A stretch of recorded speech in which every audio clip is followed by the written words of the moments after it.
La sala de juntas estaba tan silenciosa que se podía cortar el aire con un cuchillo. 24 pares de ojos miraban con nerviosismo entre yo, de pie en la puerta con 2 maletas de diseñador, y Melissa, la pasante de 23 años que llevaba 7 meses durmiendo con mi esposo. No tenía intención de interrumpir la reunión trimestral de presupuesto, pero el destino, como el karma, tiene un sentido del humor cruel. Entrega para Melissa Parker, anuncié, con la voz firme, aunque dentro de mi pecho temblaba un terremoto. Creo que esto, ahora te pertenece. Jamás olvidaré cómo se le borró el color del rostro, ese rostro perfecto, editado para Instagram, el mismo que me sonrió tan dulcemente en la fiesta de Navidad de la empresa, mientras, bajo la mesa, le escribía mensajes a mi marido. Vi sus uñas francesas, esas que yo estaba pagando con la tarjeta de él, temblar mientras se aferraba al borde de la mesa. Por supuesto, él no estaba allí. Los directores de ventas regionales siempre tienen reuniones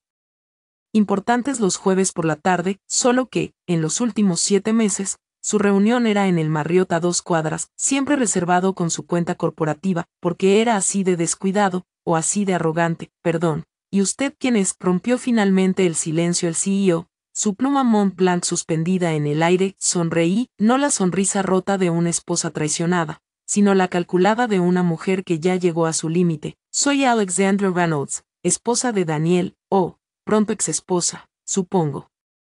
Rodeo un poco más las maletas hacia el centro de la sala. Pensé que, ya que Melissa ha estado disfrutando de mi esposo, también podría disfrutar de sus cosas. Alguien, al fondo, murmuró un Dios mío entre dientes, pero yo no aparté la vista de Melissa. Su vergüenza no era lo mejor era ver cómo, poco a poco, se le desmoronaba el plan, ese futuro que había construido acostándose con un ejecutivo, ahora derrumbándose. En vivo, ante todo el equipo directivo. Yo no siempre fui así. La Alexandra de hace 3 semanas se habría derrumbado en un mar de lágrimas. Pero esa Alexandra murió la noche en que vi los mensajes, un cliché, una notificación que apareció en su iPad mientras él se duchaba. No puedo esperar para volver a saborearte mañana. Recuerdo mirar esas palabras, con el cerebro negándose a entender. Esto no debía pasarnos a nosotros. Teníamos el apartamento frente al mar, la membresía del club de campo, los planes de tener hijos el próximo año, después de su ascenso, 15 años juntos, 5 de matrimonio, 3 de tratamientos de fertilidad, que yo soporté sola, mientras él trabajaba hasta tarde. La matemática de la traición es siempre precisa. Cuando miras hacia atrás. Sra. Reynolds, creo que hay un malentendido, dijo la directora de RRHH, levantándose. Le hice un gesto con la mano para que se sentara. No hay ningún malentendido, tengo todas las pruebas aquí. Palmeé mi bolso, donde llevaba las capturas impresas, los recibos del hotel y el historial GPS descargado del coche. Solo quería entregarle personalmente lo que ahora es de Melissa. Abrí la primera maleta. En la parte superior, suéter de cachemira favorito, gris. Se lo regalé en Navidad. Lo saqué y se lo lancé. Ella lo atrapó por reflejo, el horror extendiéndose por su rostro. Le gusta que le rasquen la espalda con esto puesto, toques suaves, no uñas. Le molesta que se le noten los arañazos en el gimnasio. Alguien se rió entre dientes. Tal vez fue el CFO, pero no había terminado. Metí la mano otra vez. Saqué su neceser con las iniciales bordadas. Necesita su crema suiza cada noche o se pone de mal humor. La cara se le reseca fácilmente. Lo lancé. Se deslizó por la mesa y se detuvo justo frente a ella. Y es alérgico a los mariscos. Le salen ronchas por todo el cuerpo, pero seguro ya lo sabes. Con tantas cenas íntimas, mientras yo cuidaba a mi madre moribunda en el hospital. La temperatura en la sala bajó 10 grados. Vi cómo Melissa tragaba saliva con dificultad. Sus ojos buscaban una salida, un gesto de compasión. No encontró nada. Alexandra, susurró por fin, ahora estamos en confianza. ¡Qué encantador! Incliné la cabeza. ¿Sabes qué es lo más gracioso? Todas esas noches en que él me decía que te estaba mentoreando como a ella tiene mucho potencial, decía, y yo, hasta me sentía orgullosa de él, por apoyar a las mujeres en los negocios. Solté una carcajada, sin alegría, solo el eco vacío de una mujer que descubrió que su realidad entera era puro espejismo. La segunda maleta contiene sus medicamentos, sus artículos de aseo. Tiene hipertensión, por cierto, así que ten cuidado en los momentos más intensos. Y su colección de relojes. El Rolex fue un regalo de aniversario, pero está claro que para él los sentimientos no valen nada, así que, ¿por qué deberían valer para mí? Di un paso atrás, me acomodé el blazer, el caro, el que usaba para reuniones importantes en mi propio bufete, el que me hacía sentir poderosa, incluso cuando todo se caía a pedazos. También me tomé la libertad de enviarle al departamento de cumplimiento todos los recibos donde usaron fondos de la empresa, el Marriott, los regalos, las cenas, todo con la tarjeta corporativa. Creo que eso viola varias políticas internas. El rímel de Melissa ya corría por sus mejillas, lágrimas negras. Bien, que llore, que sienta, aunque sea una fracción de lo que yo sentí, al descubrir que el hombre por quien construí mi vida estaba construyendo otra. A mis espaldas. Este es un lugar de trabajo, balbuceó Melissa, y mi matrimonio también lo era, respondí, fría como el hielo, o al menos se suponía que debía ser una sociedad, pero Daniel decidió invertir. En otro lado, ahora puede disfrutar sus ganancias. Me giré para marcharme, y entonces, el peso de lo que acababa de hacer me golpeó como una fuerza física, las rodillas casi se me doblaron. Pero 15 años con Daniel me enseñaron una cosa: nunca muestres debilidad en público, así que enderecé la espalda, levanté la cabeza y salí con toda la dignidad que pude reunir. La puerta de vidrio se cerró tras de mí con un clic seco y satisfactorio. Melissa quedó dentro, sellada con su vergüenza y las pertenencias de mi esposo. No fue hasta que llegué al coche, en el estacionamiento, que me permití sentir que el volante atrapó mi frente cuando me incliné hacia él, sollozando por fin, liberando todo lo que había estado conteniendo desde que empaqué sus cosas esa mañana. Los sollozos me sacudieron por dentro, como si cada uno pudiera destrozarme desde las entrañas. Esto no era lo que imaginé para nuestra historia. Cuando conocí a Daniel, en mi último año de Derecho, él era el asistente de cátedra que se quedaba hasta tarde, ayudando a los estudiantes a prepararse para el examen final. Tenía esa forma de explicar lo difícil con sencillez, de hacer que todos se sintieran importantes. Me hizo sentir importante. Me pidió matrimonio en el ferry a la isla Bonnebridge, se arrodilló, con el horizonte de Seattle brillando detrás. Eres la única certeza en mi vida, me dijo. El diamante atrapó los últimos rayos del atardecer cuando lo deslizó en mi dedo, y yo le creí. Dios, como le creí, construimos nuestra vida con cuidado, como arquitectos diseñando una catedral. Cada decisión fue conjunta: qué empleos aceptar, qué condominio comprar, cuando empezar a buscar tener hijos, o eso creí yo. La primera ronda de fertilización in vitro falló. Está bien, me dijo, abrazándome mientras yo lloraba. Tenemos tiempo. La segunda también falló, y la tercera. Cada vez culpé a mi cuerpo por fallar, y cada vez él me aseguraba que estábamos juntos en esto. Ahora lo entiendo. Él estaba en otro tipo de juntos desde el principio, por lo que logré reconstruir. La aventura empezó poco después de que Melissa se uniera como pasante al departamento de marketing. Era lista, ambiciosa, y 15 años más joven que yo. La conocí en el picnic de la empresa el verano pasado. Me pareció simpática, incluso le pedí a Daniel que la cuidara, que la mentorara, como otros lo habían mentoreado a él. Mentorarla. La ironía me hizo reír entre lágrimas. Un sonido áspero y roto que rebotó dentro del auto vacío. Las señales estuvieron allí todo el tiempo, las noches largas, las emergencias de fin de semana. La repentina obsesión con el gimnasio, el nuevo perfume que yo nunca le compré, la manera en que protegía su teléfono como si contuviera secretos de estado, pero yo estaba demasiado ocupada sosteniendo nuestra vida, como para darme cuenta de que se estaba cayendo a pedazos. Entre la carga de trabajo en el bufete, los tratamientos hormonales, cuidar a mi madre durante sus últimos meses de cáncer, y mantener nuestra vida social a flote, no me quedaba energía para sospechar. Qué tonta fui. Hace 2 semanas.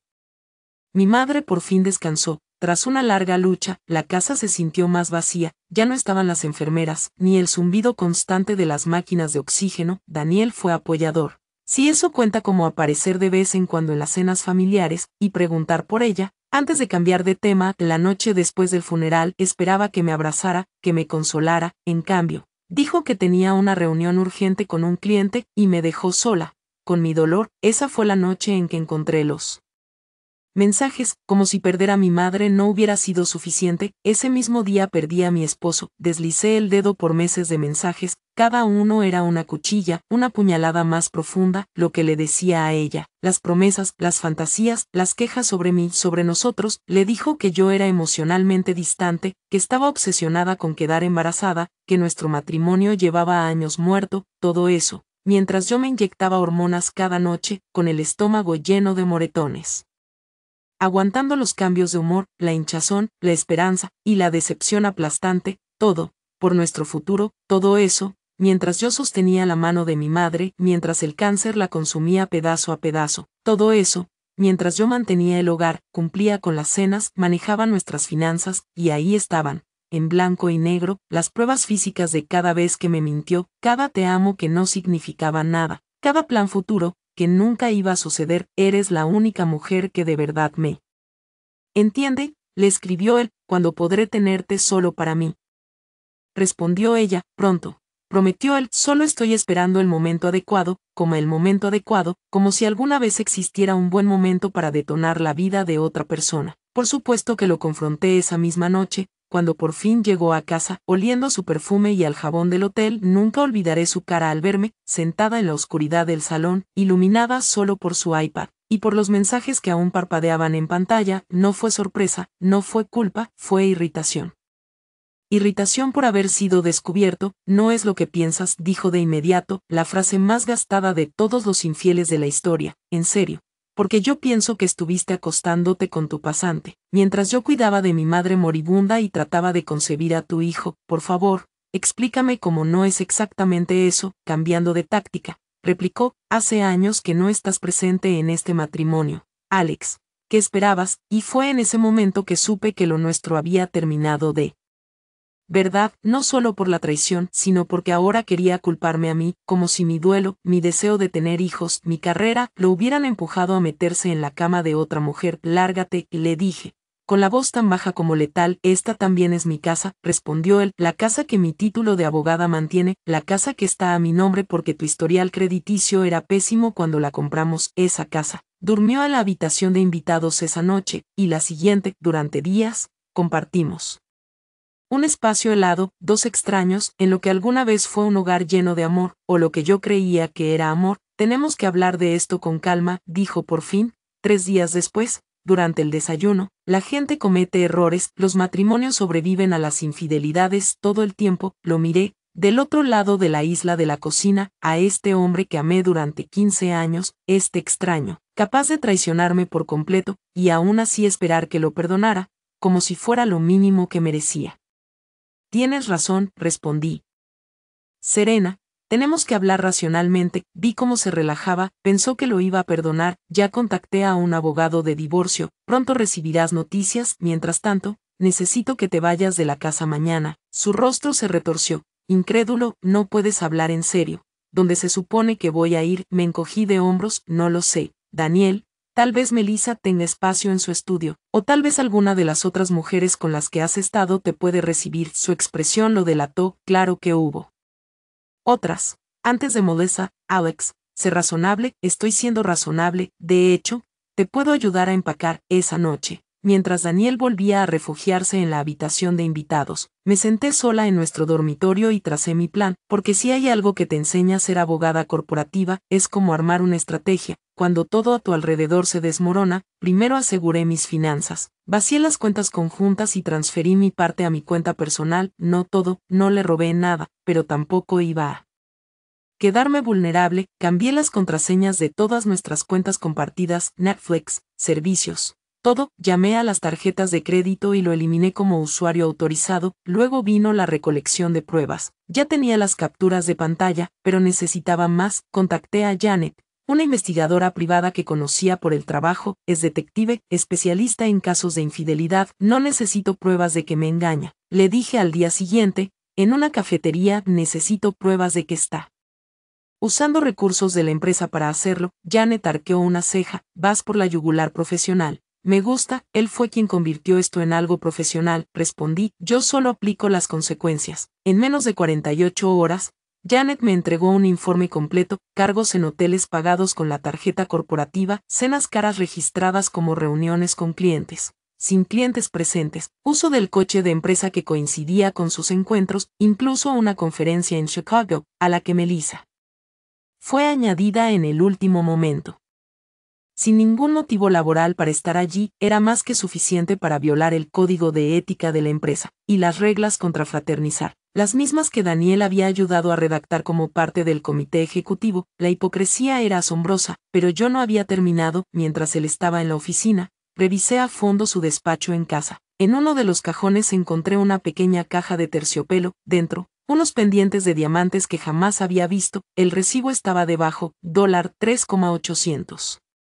Comprados hace 2 semanas, mi cumpleaños era en meses, nuestro aniversario había pasado sin regalo alguno, eran para ella, comprados. Mientras mi madre agonizaba, guardé los pendientes en mi joyero. Melissa no los iba a lucir, eso sí que no. En el mismo cajón encontré algo aún más valioso, un pendrive, lo conecté a mi portátil y allí estaban documentos estratégicos, proyecciones financieras, archivos de personal, información confidencial de la empresa, material que Daniel no debía tener en casa.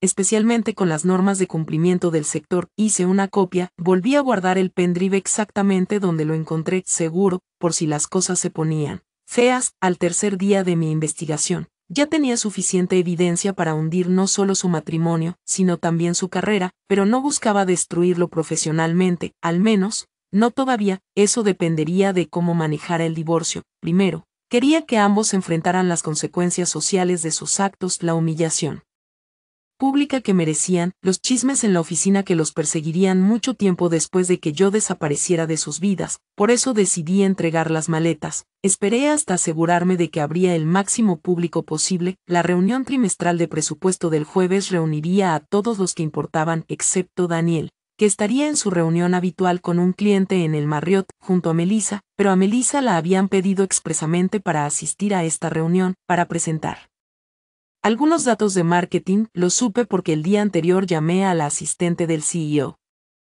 fingiendo ser la asistente de Daniel, y le dije que Melissa había preparado información crucial que debía incluirse, pero yo pensaba que Daniel la presentaría personalmente. La asistente se mostró confundida. Tiene un conflicto, me dijo. Pidió específicamente que Melissa asistiera en su lugar. Mentí con seguridad. Funcionó. Melissa fue llamada a la reunión, dejando a Daniel solo en el hotel. Pequeña satisfacción imaginarlo mirando el reloj, llamándola repetidamente, frustrándose cada vez más porque ella no llegaba. La mañana de mi plan me desperté tranquila, extrañamente tranquila, me arreglé con calma y cuidado, me puse mi traje más caro, maquillaje profesional, el cabello perfectamente peinado. Si iba a montar un espectáculo para que lo recordaran por años, iba a lucir fabulosa haciéndolo. Empaqué sus maletas metódicamente, todo doblado, organizado, sus posesiones más preciadas, las cosas que le dolería perder, la colección de relojes, el bate de béisbol firmado por su jugador favorito, los trajes a medida, el whisky escocés raro. Fui minuciosa, no iba a hacer algo a medias. Al cerrar la segunda maleta, sentí una extraña paz invadiéndome. Por primera vez desde que descubrí la infidelidad, no solo reaccionaba, estaba actuando, tomando el control de mi historia. Practiqué lo que diría frente al espejo: no llorar, no gritar. Eso era lo que esperarían de la esposa traicionada. En cambio, sería serena, con una furia fría que quema más que cualquier estallido de ira. En el camino a su oficina repasé todos los escenarios posibles, y si seguridad me detenía, y si Melissa no estaba, y si Daniel aparecía inesperadamente, pero, en el fondo, sabía que funcionaría, porque gente como Daniel y Melissa, que creen que pueden tomar lo que quieran sin consecuencias, nunca esperan ser señalados, confían en el contrato social en que otros evitarán la confrontación para mantener la paz. Yo ya no estaba dispuesta a mantener la paz. Llegué al estacionamiento de visitantes justo a las 2:45 p.m., la reunión de presupuesto estaría en pleno apogeo. Revisé mi labial una última vez en el espejo retrovisor, salí del coche y saqué las 2 maletas del maletero. El guardia de seguridad en la entrada me reconoció de eventos anteriores. Señora Reynolds, hacía tiempo que no la veía. Daniel espera, sonreí cálidamente. Es una sorpresa, le traigo algunas cosas que necesita para su viaje de negocios mañana. Me dejó pasar sin pensarlo 2 veces, muy fácil. En el ascensor, un joven quiso ayudarme con las maletas. Gracias, pero esto tengo que hacerlo yo, le dije. El peso de las maletas no era nada comparado con el peso que llevaba cargando estas semanas. Al bajar en el piso ejecutivo, todo estaba en silencio, solo el suave zumbido del aire acondicionado, y el murmullo lejano de voces en la sala de juntas al final del pasillo. Llevaba las maletas rodando tras de mí, sus ruedas susurrando sobre la alfombra mullida. Frente a la sala, me detuve. A través de las paredes de vidrio los vi a todos, el CEO en la cabecera, la fila de vicepresidentes y directores, y ahí, a mitad de la mesa, Melissa. Ella hablaba. señalando algo en la pantalla del proyector, su momento de brillar. Respiré profundo, enderecé los hombros y empujé la puerta. Los segundos después de entrar con las maletas se estiraron hasta hacerse eternos, vi las emociones cruzar por sus rostros. El rostro de Melissa cambiaba como canales de televisión, confusión, reconocimiento, horror, pánico, todo en el espacio de un latido. Lo que pasó después superó cualquier guión que pudiera haber escrito. Mientras seguía lanzándole a Melissa las pertenencias de Daniel objeto por objeto, narrando su significado con una frialdad clínica, la atmósfera de la sala se transformó, el shock inicial dio paso a movimientos incómodos, y luego a una fascinación apenas disimulada. Cuando mencioné la medicación para la presión alta de Daniel, alguien incluso soltó una risita contenida. Melissa empezó a teclear frenéticamente bajo la mesa, sin duda advirtiendo a Daniel, quien probablemente esperaba en su nido de amor, confundido por su ausencia. Me imaginé su teléfono iluminándose, con sus mensajes desesperados: ella está aquí, ella sabe, ella se lo está contando a todos. Tu teléfono parece mantenerte ocupada, Melissa, comenté, pausando el inventario de las pertenencias de Daniel. Mi esposo te está preguntando dónde estás. Si quieres, dile exactamente lo que está pasando. Ella levantó la cabeza de golpe, con el rostro sonrojado como un tomate. Esto es completamente poco profesional, susurró. Poco profesional, repetí, saboreando la palabra. Como acostarte con tu jefe casado, como usar recursos de la empresa para financiar tu aventura, ese tipo de poco profesional. El CEO, Richard Hartman, ya había recuperado la voz. Señora Reynolds, entiendo que está pasando por algo personal, pero esto dejó de ser personal cuando comenzaron a cargar las habitaciones de hotel a la tarjeta de la empresa. Interrumpí, sacando una carpeta de mi bolso y deslizándola sobre la mesa hacia él. La página 3 contiene la lista detallada de violaciones a la política corporativa. La página 7, las capturas de pantalla donde Daniel promete a Melissa un ascenso a cambio de continuar la relación. Creo que eso se clasifica como quid pro quo, acoso sexual. Según su manual de recursos humanos, la cara de Richard pasó de incómoda a furiosa. Mientras hojeaba las páginas, la directora de recursos humanos se inclinó para mirar los documentos, su expresión poniéndose cada vez más grave. Señorita Parker, ¿esto es correcto?, preguntó Richard a Melissa, con voz peligrosamente baja. Ella abrió la boca, la cerró, la volvió a abrir. No es así, dijo él. Tomaré eso como un sí, añadió. Se volvió hacia la directora de RRHH, Janet. Necesitamos atender esto de inmediato. Ya estoy en eso, respondió Janet, poniéndose de pie. Señorita Parker, por favor, acompáñeme a mi oficina. Melissa quedó congelada en su silla, con el suéter de cachemira de Daniel apretado entre sus manos blancas. Pero esto no es justo, exclamó finalmente, mirándome con ojos desesperados. Él me dijo que ustedes estaban separados. La sala volvió a quedarse en silencio. Podía sentir todas las miradas clavadas en mí, esperando mi reacción. Solo sonreí. Separados. Mientras yo pasaba por tratamientos de fertilidad para nuestro bebé. Separados. Mientras cuidaba a mi madre moribunda. Vaya momento oportuno para una separación. El rostro de Melissa se derrumbó. Él dijo que ya no eran íntimos, que tú estabas concentrada en tu carrera, que no lo amabas como yo, y tú le creíste. Le creí, dije suave, y no como pregunta, sino como una afirmación. Así como tú le creíste cuando te dijo que eras especial, que nunca había sentido algo así, que iba a dejarme por ti. Una lágrima recorrió su mejilla, desdibujando su maquillaje perfecto. Por un instante, casi sentí lástima por ella. Casi. Déjame ahorrarte tiempo, Melissa, le dije. Soy su tercera esposa. Las dos primeras también creyeron que eran especiales, hasta que descubrieron sus aventuras. Es un patrón, no una pasión. En ese momento, mi teléfono vibró en mi bolsillo. Por supuesto, Daniel. Lo saqué, miré la pantalla y sonreí. Hablando del diablo, veamos qué tiene que decir. Puse la llamada en altavoz y respondí. Alex, ¿dónde diablos está Melissa? Se suponía que nos encontraríamos hace una hora. La sala de juntas quedó tan silenciosa que se podía oír caer una aguja. Todos los ejecutivos se inclinaron ligeramente hacia adelante, ni siquiera fingiendo no escuchar. Hola, Daniel, dije. Me temo que Melissa no puede atender el teléfono ahora. Está en una reunión con todo tu equipo ejecutivo, y conmigo. Estamos teniendo la discusión más fascinante sobre ética corporativa. El silencio del otro lado fue ensordecedor. ¿Y qué has hecho?, preguntó con voz baja y peligrosa. Simplemente entregué tus pertenencias a tu novia, frente a tus colegas. Y también compartí esa presentación interesante en la que has estado trabajando. Ya sabes, La que documenta todas las maneras en que el dinero de la empresa ha financiado tu crisis de la mediana edad. No tenías derecho, dijo Daniel en realidad, como abogada corporativa, especializada en violaciones éticas.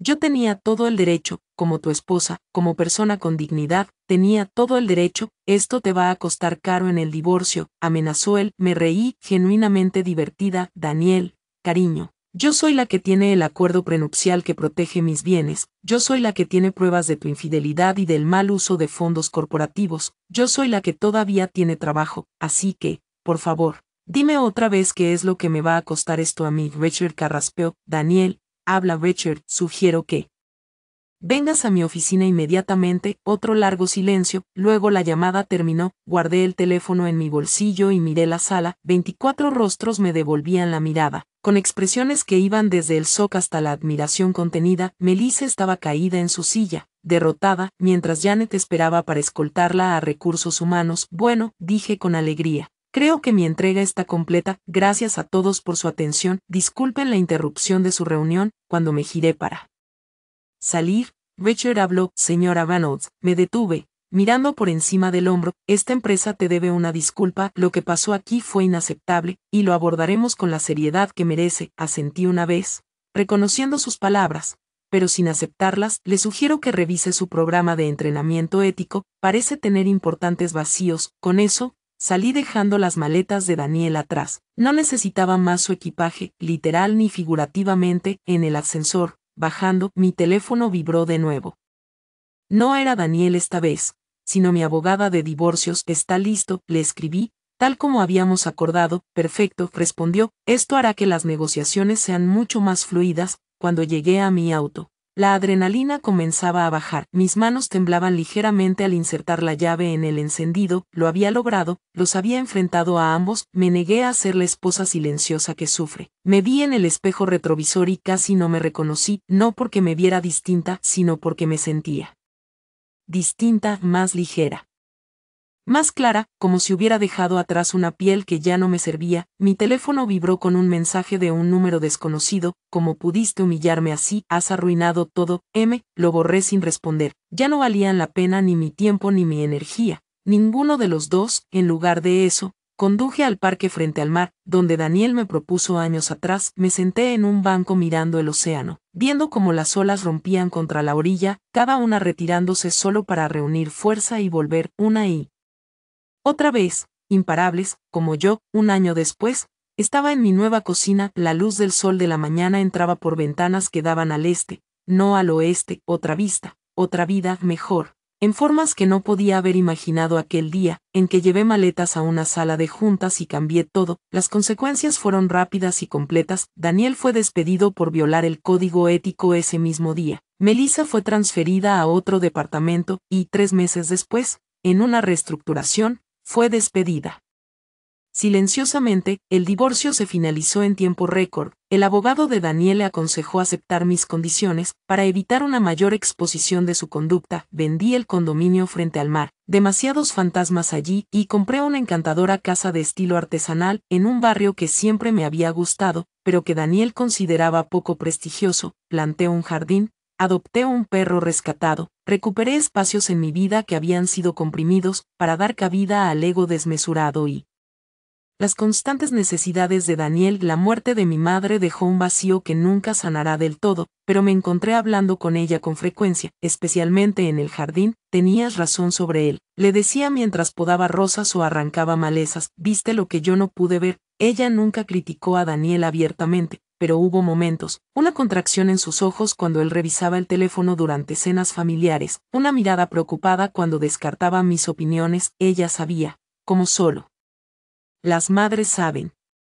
Profesionalmente, prosperé. Mi forma de manejar mi situación se convirtió inadvertidamente en una carta de presentación. Las empresas empezaron a buscarme para asesorarlas en programas de ética y políticas contra el acoso. La abogada que predica con el ejemplo, me llamó un cliente. Abracé esta especialidad, encontrando un propósito ayudando a crear culturas donde personas como Daniel no puedan actuar con impunidad. En cuanto a los hijos, decidí perseguir ese sueño en mis propios términos. Estaba en Las primeras etapas del proceso de adopción, emocionada por la posibilidad de ser madre, sin la sombra del amor condicionado de Daniel sobre la experiencia. Mi teléfono sonó con un recordatorio del calendario. Almuerzo con Janet, mi investigadora privada convertida en amiga. Nos reuníamos cada mes, comparando notas de nuestros campos, disfrutando la camaradería que habíamos desarrollado. Mientras recogía mis cosas para salir, vi el pequeño marco en la mesa de la entrada, una cita que mandé a hacer tras él.